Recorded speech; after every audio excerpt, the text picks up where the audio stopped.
ଯେ ଶିକ୍ଷା ଦାନ ଦେଲା ଆଉ ଗୋପାଳ ପାଲା ବଡ଼ ବଡ଼ ପାଲା ମହାପାତ୍ର ପାଲା ଆଜ୍ଞା ମୁଁ ପାଠ ପଢ଼ିଲାକୁ ସାର୍ କହିଲେ ଯେ ବିଦ୍ୟା ଦେଇଛି ତାକୁ କହିବୁ ବାପା ମୁଁ ପାଠ ପଢ଼ା ମାଷ୍ଟାଣୀ ମୋତେ ପଢ଼ଉଥିଲା ପାଠ ମାଷ୍ଟାଣୀ ପାଏ କହିବୁ ମାଷ୍ଟାଣୀ ତା ଘଇଟାକୁ ମା କହିବି କି କଣ ଇଏ ତମେ କହିଲ ଝିଅ ତତେ ବିଦ୍ୟା ଦେଇଛି ତାକୁ କହିବୁ ବାପା ମାଷ୍ଟାଣୀ କି କହିବୁ ବା ତା ଘଇଟାକୁ ମା କହିବି ଯେତେବେଳେ ଆମର ଭାରତକୁ ଏ ଭାରତକୁ ଶାସନ ଅଣାଗଲା ଇଂରେଜଙ୍କ ପାଖରୁ ମହାତ୍ମା ଗାନ୍ଧୀ ଜବାହରଲାଲ ନେହେରୁ ଏ ଇନ୍ଦିରା ଗାନ୍ଧୀ ନଥିଲେ ଏମାନେ ଯେତେବେଳେ ଇଂରେଜ ମାନଙ୍କ ପାଖରୁ ଶାସନ ଅଣାଗଲା ଆଜ୍ଞା ସେତେବେଳେ ଆଜ୍ଞା ନାରୀ ମାନଙ୍କୁ ଅଗ୍ରାଧିକାର ଦିଆଯାଏ ଯେତେବେଳେ ଆମ ଇନ୍ଦିରା ଗାନ୍ଧୀ ଶାସନ କଲା ନାରୀ ମାନଙ୍କୁ ଅଗ୍ରାଧିକାର ଦିଆଗଲା ସେଥିପାଇଁ ଯୋଉ ସୁଦ୍ରା ଯୋଜନା ପାଇକି ସେଇ ସୁଦ୍ରା ଯୋଜନା ପାଇକି ରାଣ୍ଡି ଝିଅ ଘଇତାକୁ ଆଉ ମାନୁଛନ୍ତି ରାଣ୍ଡି ଝିଅ ହକ ପକେଇକି ଚଳୁଛନ୍ତି ପଚାର ସମସ୍ତଙ୍କୁ ତେଣୁକରି ନାରୀ ମାନେ ଗ୍ରୁପ କଲେ ଆଉ ପୁରୁଷକୁ ମାନୁନାହାନ୍ତି ନାରୀ କଲେ ଗ୍ରୁପ ପୁରୁଷଙ୍କ ପାଟି ଚୁପ ଠିକ ଗ୍ରୁପ କରିକି କିସ୍ତି ବାଲା ଆସିଯିବ ଠିକ ସ୍ୱାମୀ ଖାଇନଥବ କହିବା ଆସିଲ ଗ୍ରୁପ ମିଟିଂ ଯିବା ଟିଙ୍ଗି ଆସିଲ ଯିବା ଗ୍ରୁପ ମିଟିଂ ତେଣୁକରି ପୁଅ ଛାଡ଼ିଦେ ଆଉ ବାପା କିଏ ଆଉ ବିପଦ ବେଳେ ଯିଏ ସାହାଯ୍ୟ କଲା ସେ ଜଣେ ବାପା ଆଉ ବଡ ବଡ ପାଲା ଗୋପାଳ ପାଲା ଯେତେବେଳେ ବାଦି ପାଲା ସାତ ରାତି ପାଇଁ କେଉଁଝର ଗଲେ ଆପଣ କହିଲେ ଭ୍ରମର ଯାକୁ ଛୋଟା ହେଲେ ବି ନେବି ସେ ମୋ ବାଇକଟା କଣ କଲି ଆଜ୍ଞା ଶୀଘ୍ର ତରବଟକି ଗାଧେଇକି କହିଲା କୂଅ ଭିତରେ ଆଜ୍ଞା ଖସି ପଡିଲି ଖୋଲା କୂଅ ଭିତରେ ଆମର ବଡ ପରିବାର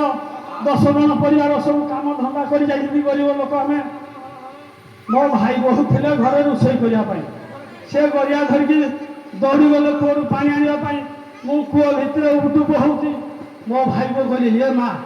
ମୋ ନନା ଦେଢ଼ଶୁର ଖସି ପଡ଼ିଛନ୍ତି ଉପାୟ ନ ପାଇକି ତାଙ୍କ ପଣତ କାନି ବଢ଼େଇ ଦେଲେ ଉଠି ଆସିଲି ସେ ବିପଦରୁ ଉଦ୍ଧାର କଲେ ଭାଇ ବୋହୂକୁ ବାହା କରିବି କଣ ଇଏ ସେ ବିପଦରୁ ଉଦ୍ଧାର କଲେ ଭାଇ ବୋହୂକୁ ବାହା କରିବି ନହେଲେ ନାହିଁ କହିଛି ଆଜ୍ଞା ବାଙ୍ଗରା ବାଙ୍ଗରା ଶୋଇବ କଣା ଛୁଟା ପୂଜା କଥେଇବ କଣା ମଳାସୁର ଛୁଟା ଦେଢ଼ଶୁର ଭଉଣୀ ଜଣେ ଏଇ 3 ଜଣକୁ ପଡତେ ନାହିଁ ଇଆରେ ନ ଖାଇବାର ଛୁଟା ବୁଢିଆକୁ ପଡତେ ନ ଯିବ ଥିଲା ଆଜ୍ଞା 12 ଯୋଡ଼ିଏ ଯେ ମୋ ପୁଅ ଯୋଡ଼ିଏ ଖାଇଲା ମୁଁ ଯୋଡ଼ିଏ ଖାଇଲି କଣ ଖାଇଲ ଶୁଣ ପାପୁଡ଼ି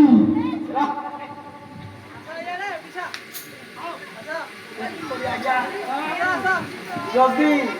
କଣା ମଳାସୁର ଥିବ ସିଏ ଆଉ ଭଣଜା ବୋହୂ ଚାହେଁନି ଆଜ୍ଞା କଣା ମଳାସୁର ଛୁଟା ଏଇପରି ଯଦି ଭାଇ ବୋହୂ ମାନିବ ଛୁଟା ଦେଢ଼ଶୁର ଭଉଣୀ ଜଇ ଯଦି ସଦା ସର୍ବଦା ଆଜ୍ଞା ଶାଶୁ ଘରେ ଭଉଣୀ ଜଇ ରହିଲା ତାକୁ ମଧ୍ୟ ପରତ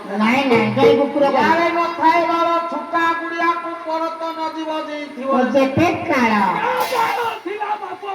ପାପୁଡ଼ି ଖାଇଲା ତେଣୁକରି ପୁଅ ଛାଡ଼ିଦିଅ ତେଣୁକରି ପିତା ମାତାଙ୍କ ପାଖରୁ ହେଉଛି ପଞ୍ଚଭୂତ ଭଗବାନ ହେଉଛନ୍ତି ମା ବାପ ଗୋଟିଏ କଥା ପୁଅରେ ମନେ ପଡିଯାଏ ମା ବାପକୁ ଆଜିର ଦୁନିଆର ଲୋକମାନେ ମୋର ଭାଇମାନେ ଗୁରୁଜନ ମାନେ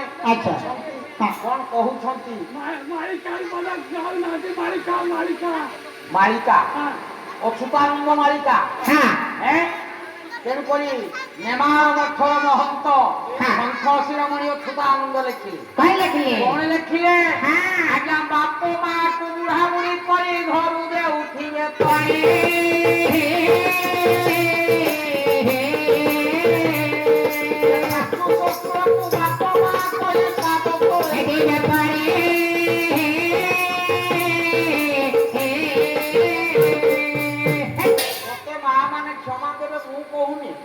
ଅଚ୍ୟୁତାନନ୍ଦ ମାଳିକା କହୁଛି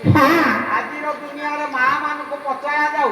ଯେ ଶାଶୁ ଶ୍ୱଶୁରକୁ ବାପ ମା କହୁଛି ବାପ ମା କହିଲା ମାନେ ତା ପାଟିରୁ ଜୀବନ ଛାଣି ପଡିବନି ଛୁଆକୁ ପଠେଇବେ ଗଲୁ କହିବୁ ବୁଢ଼ାକୁ ଖାଇ ଆଇଲେ ତେଣୁ କରି ପୁଅରେ ଆରେ ଜିଅନ୍ତ ପିତାଙ୍କୁ ଜିଅନ୍ତି ଜାଣି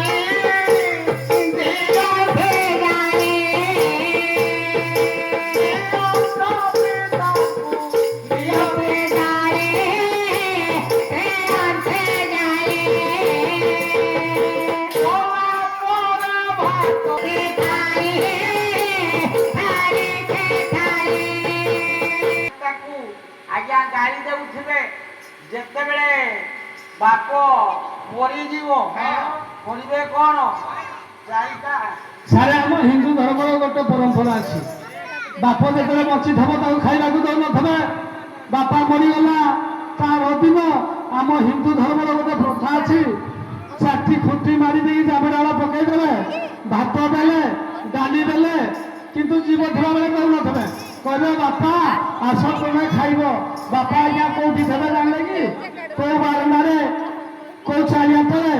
ସିଏ ଗୁଞ୍ଜୁ ଗୁଞ୍ଜୁ ଗୁଞ୍ଜୁ ଗୁଡ଼ କହିକି ପିଟିକି ସେ କ'ଣ କରିବ ନାଗୁ ଖାଇଦେବ କ'ଣ କରିବ ଯେତେବେଳେ ଗରମ ଭାତ ଗରମ ଡାଲି ଖାଇ ଦେଇଥିବ ଜୀବ ତ ପଟକା ହେଇଯାଇଥିବ ପୁଣି ତା ପର ଦିନ ପୁଣି ଭାତ ଦେଲେ ଡାଲି ବେଲେ ଯେତେବେଳେ ଦେବେ ସେ କୋଉ ଗାଡ଼ି ତଳେକି କୋଉ ଖାର ପ୍ରକାର ଗୁଞ୍ଜୁ ଗୁଞ୍ଜୁ ଦେଖୁଥିବ କହିବ ଭାତ ଡାଲି ଗରମ ଥଣ୍ଡା ହଉଛି ନା ନାହିଁ ଆଗ ଦିନ ଖାଇଦେଇଛି ଜୀବ ପଟକା ହେଇଯାଇଛି ପରିବାର ସାରା ଆସିବେ ଦି କଛିଆ ମାରିକି କହିବେ ଆରେ ହେ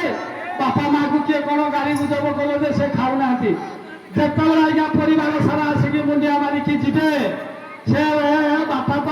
ଖାରଗ ଡାଲିକି ବାରଣ୍ଡାରେ ଗୁଞ୍ଜୁ ଗୁଞ୍ଜୁ ଦେଖୁଥିବ ଭାତ ଡାଲି ଥଣ୍ଡା ହେଇଯାଇଥିବ ସେଇ ସମୟରେ ବାପା ଲାଗୁରକୁ ବିଟି କରିକି ଆସିକି ନାଗୁ ଖାଇଦେବେ ଏ ହଉଛି ଆମର ସଂସ୍କାର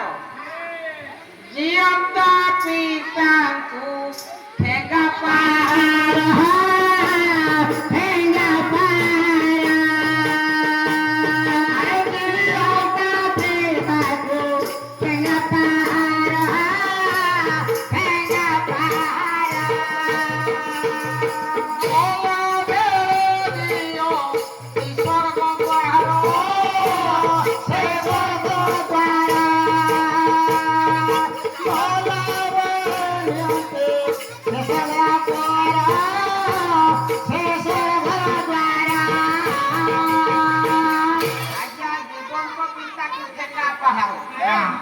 চাকরি করেছি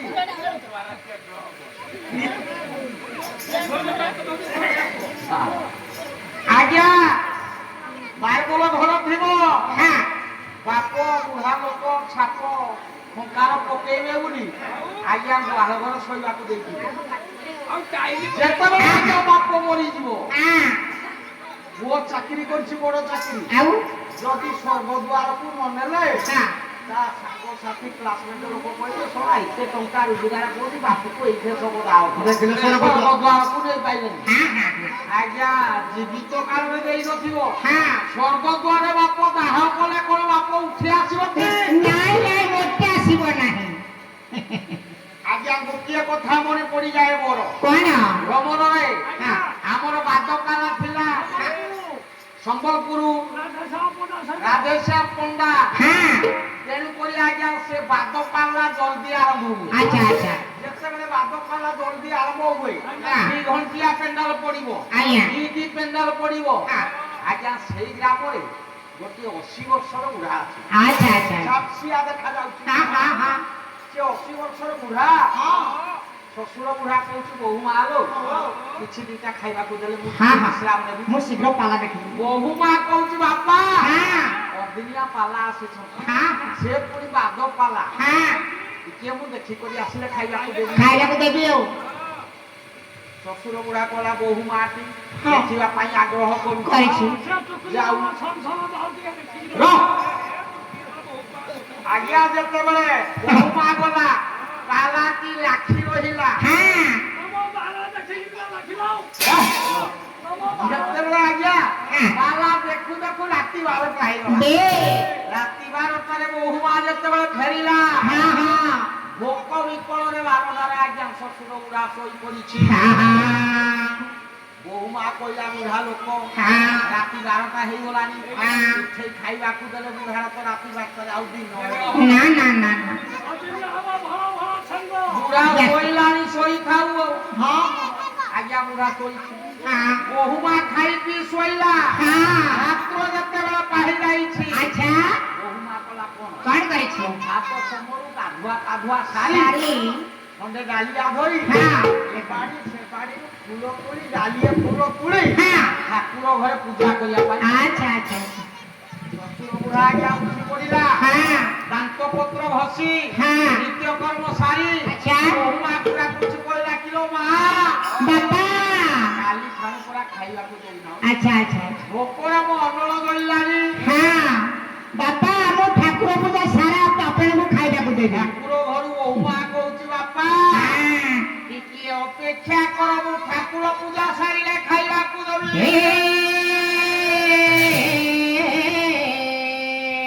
ଏଇଠି ଆଜ୍ଞା ଶ୍ୱଶୁର ବୁଢା କହୁଛୁ ମା ଲୋ ତୁ ଠାକୁର ଚିହ୍ନିଛୁ କୋଉ ଠାକୁର ପୂଜା କରୁଛୁ ଆଗ ଲକ୍ଷ୍ମୀ ପୂଜା ମଙ୍ଗଳା ପୂଜା ହଁ ଆଉ ସବୁ କିଛି ଏଇ ଠାକୁର ପୂଜା କରୁଛୁ ହଁ ହଁ ହଁ ଆଜ୍ଞା ବାଇଆ ବାବା ବାଇଆ ଗୀତାରେ ପ୍ରମାଣ କରୁଛନ୍ତି ଆଜ୍ଞା 8:30 ବେଳେ ପ୍ରାର୍ଥନା ତାଳରେ ଦେଖିବେ ଜିତୁ ଦାସ ଆଚ୍ଛା ବାଇଆ ଗୀତାର ପ୍ରମାଣ ଅଛି ହଉ ହଉ ହଁ ତେଣୁ କରି ପରେ ହଁ ଆରେ ଖାଇବା ଦେବତା ମାଗୁଛି ପ୍ରଭୁ मेरो कोलारे खाको मेरो ताना है କେଉଁ ଦେବତାକୁ ପୂଜୁଛୁ ବର୍ଷେ तेरी घाटा बोलाए କହିଲେ କିଲୋ ମା ଇଏ ଖାଇବା ଦେବତା ପରା ଏଇଠି ବସିଛି हाँ କାଲି ଠାରୁ ଖାଇ ନାହିଁ नाना କୋଉ ଦେବତାକୁ ଘଣ୍ଟି ଘଣ୍ଟ ବଜାଇ ଘଣ୍ଟା ଘଣ୍ଟା ପୂଜା पूजा କରୁଛୁ करुछु ଇଏ ସିନ୍ଦୁର ବୁଳା ଠାକୁର ତତେ କଣ ବର ଦବ हाँ हाँ ଆଜ୍ଞା କାଷ୍ଟ ପିତୁଳାରୁ ବତାଏ सब ज्ञान देवता କଷ୍ଟ ପୋଷାରି ମାଗି ଖାଇ ସାକ୍ଷାତ सो बोलाए କାଲି ଠାରୁ ପରା ଜିନିଷ ଠାକୁର ଅଛି ଏଠି। हाँ हाँ ଏଇଠି ଆଜ୍ଞା ମଧୁବାବୁ ପଦଟିଏ କହୁଛନ୍ତି कौन कहलो ମୋର ମା ମାନଙ୍କୁ ମୋର ବାପା ମାନଙ୍କୁ କହିବାକୁ ପଡୁଛି हाँ ଆଜିର ଯଦି ପ୍ରସିଦ୍ଧ ଦୁନିଆରେ ଦେଖିବେ ଠାକୁର हाँ ଆଜ୍ଞା ପ୍ରସିଦ୍ଧ ଦେବତା ମରୁଥିବ ଯେବେ ଜନନୀ जनके आहा जनने जनके ତାଙ୍କ ପାଦ ସେବା କରୁଥିବ ନିଜ ଭାରତ भारते भारत के भारत के आहा भारत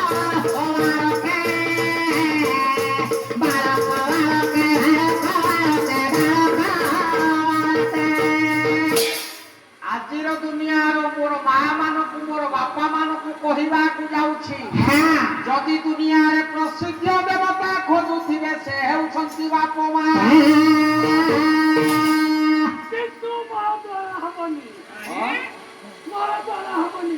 କାହିଁକି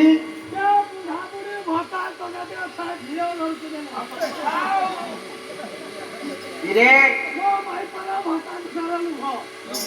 ତେଣୁ କରି ଓରେ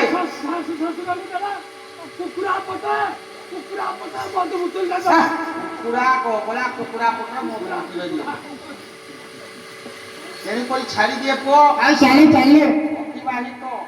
ବେଶୀ ସମୟ। ଆଲୋଚନା କଲେ ହଁ ଖରାପ ତେଣୁ କାଲି ଯାଇଛି ନାଚ ଦେଖିକି ମା ମାନେ ଆଖି ମିଟି ମିଟି ରାତି ନିଦ୍ରା ହେଇଗଲେଣି ହଁ ରାତି ଅନିଦ୍ରା ଯାଇନ ହଉ ଠିକ ଅଛି ତେଣୁ କରି ପୁଅରେ ଆଜ୍ଞା ଆମର ହଁ କେତେବେଳେ ହଁ ହେଲା କଣ କଣ ପିତା ମାତା ହେଉଛନ୍ତି ପ୍ରସିଦ୍ଧ ହଁ ହଁ ଯୋଉ ପାଲାରେ ଆଜ୍ଞା ଶିକ୍ଷଣ ଜିନିଷ ନାହିଁ, ଏ ପାଲାରେ ଗଣ୍ୟ ନାହିଁ। କିଛି ନାହିଁ ହଁ ତେଣୁକରି ଭାଗବତ ବର୍ଣ୍ଣନ କରି କହୁଛି ଏ କଳିଗ୍ରସ୍ତ ମଣିଷ ହଁ ମୋ ପାଇଁ ଅନେକ ଖାଦ୍ୟ ମୁଁ ରଖିଛି। କଣ କଣ? ହଁ ଫଳ ଫୁଲ ଶାଗ ଦଧି ଦୁଗ୍ଧ ମାଛି ଅମୃତ ମରହି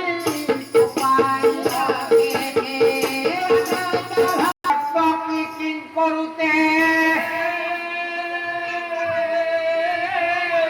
ছিটুয়া ক্ষীর কিংভবে কিন্দ্রুতিয়া ফণিজ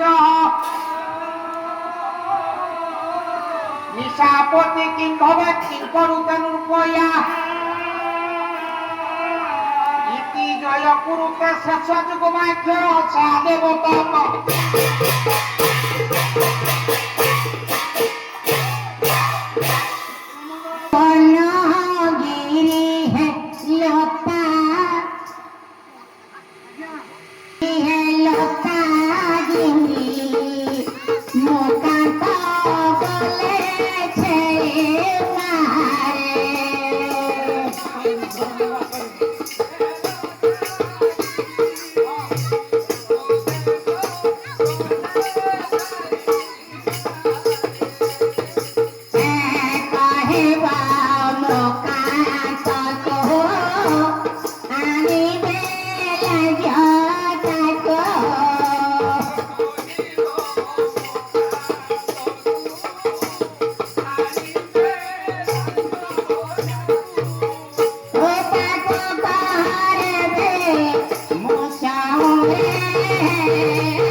କୁସାରେ ଗେଞ୍ଜିବି ପରା ତାକୁ ଚଉରି କରିବି ଆଉ ଆଉ ପଦ କହିବା ମକା ଆଣିବ କୁଟା ତାକୁ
মাত্র 2.5টা তো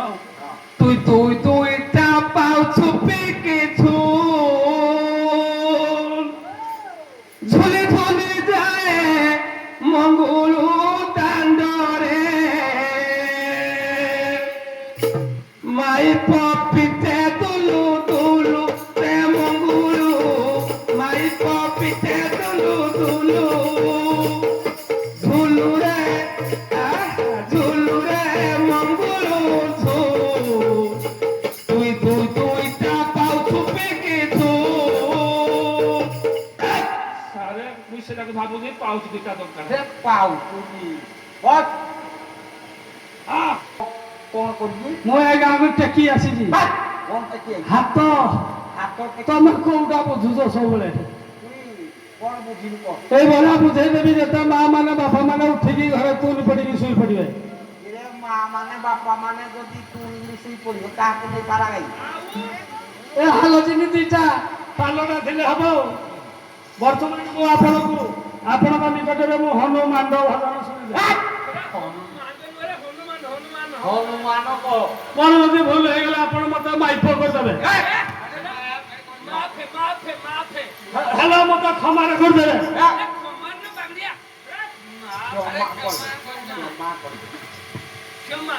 ଏଇଭଳିଆ ଫୁଟେଇବି ଲୋକ ଉଠେଇକି ପଳେଇବେ ଏଇଠିକା ଫୁଟେଇବ ମାଧବ ମାଧବ হে মাধব মাধব মাধব ଗୋଟେ ଛୁଆର ମନ ବୁଝେ ନାହିଁ